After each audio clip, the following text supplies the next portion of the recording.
How to take apart a Suncast hose reel. Suncast Hose Reels house garden hoses on a portable spool.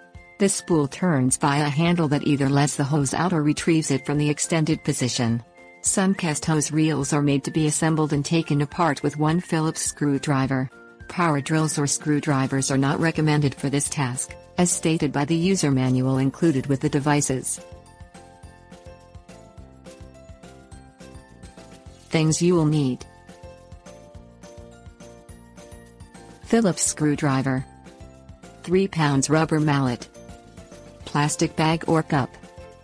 Position the Suncast hose reel on a flat work surface. Unscrew the connecting screws on the right-hand side of the reel.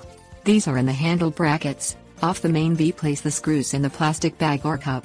Pull the handle off and set it aside. Lift the right side up and gently tap the inside edge of the wheel with the rubber mallet. Pop the wheel off, then pull the axle out. This will disengage the opposite side wheel as well. Set the axle and wheels with the handle. Unscrew the handle screws for the upright bracket. Unscrew both the left and right side screws, and place them in the bag or cup.